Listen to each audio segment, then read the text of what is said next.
Okay, let's talk about something I think we all know a little too well. That cycle of nighttime overthinking. You know, when the lights go out and suddenly your brain decides it's the perfect time to solve all of life's problems.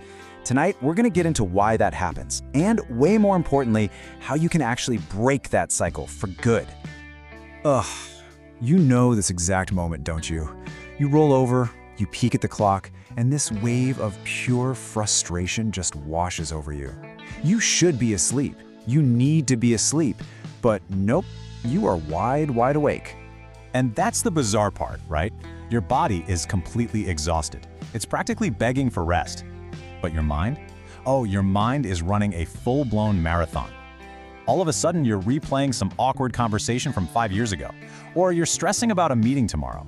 Or, questioning your entire career path all at once.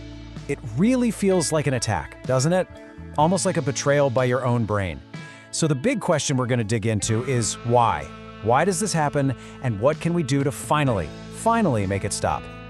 You know, the weirdest thing about this mental ambush is that it almost never shows up when you're busy during the day. Oh no, it's patient. It waits for the perfect moment to strike. Think about your average day. It's just constant noise, right? You're juggling messages, meetings, deadlines, just endless stuff coming at you. You don't really have the time or the mental space to process a tricky emotion or make a big decision. So you do what we all do. You push it away and tell yourself, I'll think about it later. And well, there it is. That's the heart of the problem. Nighttime is later. When the house is finally quiet and the distractions are all gone, your brain finally has some space. And into that space rushes everything you've been avoiding all day. That unfinished project, that little regret, that big fear, they all show up for the party. Okay, so let's get into the science of what's actually going on in your head. Because believe it or not, your brain isn't trying to betray you, it's actually just doing its job. It's doing what it was designed to do. This simple comparison explains almost everything. During the day, your brain is in what you could call survival mode. It's just reacting, solving immediate problems, and responding to what's right in front of you. But at night, it switches gears. It goes into reflection mode, and that's when it starts looking inward, evaluating your life. And there's a real name for this. Psychologists call it the default mode network. It's basically the part of your brain that handles all that self-evaluation and future planning stuff. And when does it fire up? Well, it activates precisely when there are no external distractions. In other words, at night, in the quiet, when you're trying to sleep. Now let's add another layer to this. It's called cognitive load. A great way to think about this is to imagine that all the unfinished business from your day, the things you didn't say, the decisions you put off, the emotions you brushed aside, are all open browser tabs in your mind. At night, your brain basically tries to close all of those tabs at the same time. And here is the real kicker. Because you're physically tired, your brain chemistry changes. Your emotional center, the amygdala, gets stronger, while your logical, rational center, the prefrontal cortex, gets weaker.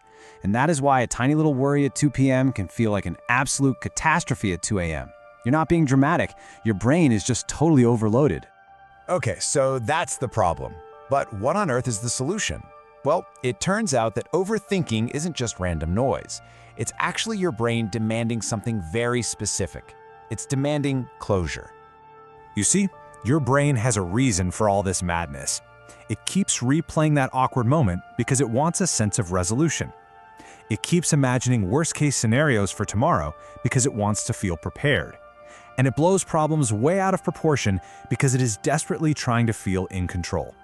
So, this leads to the most crucial point of all.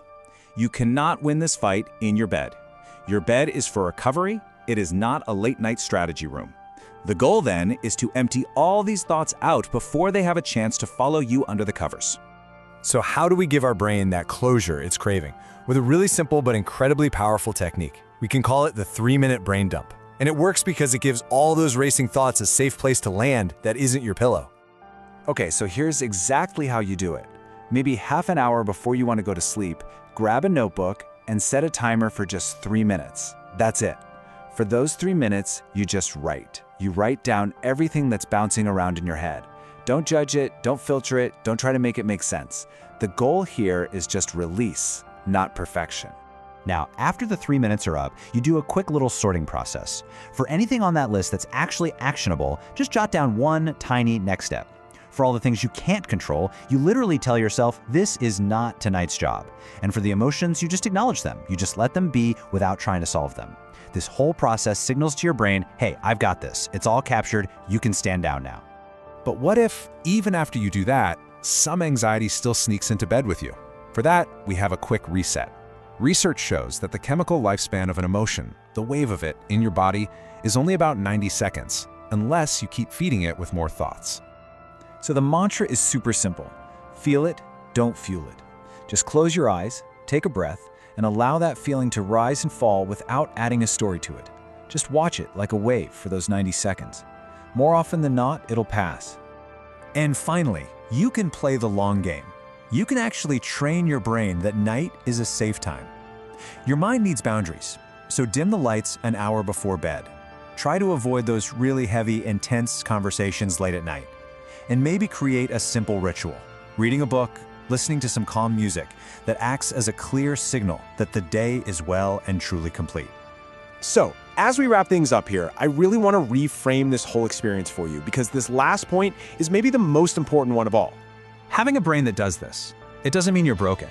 In fact, it often means the exact opposite. It usually means that you're a person who cares. You care deeply about your life and you think deeply about your world. This is not a character flaw. So please, remember this. Your mind is not your enemy. It's not trying to hurt you. It's your partner. It's just asking for a little bit of structure to help it manage all the complexities of a very busy life. And what we've learned here is that giving it that structure doesn't have to be some huge, complicated thing. Sometimes all it really takes to quiet the chaos and finally get some rest is just 3 honest minutes with a pen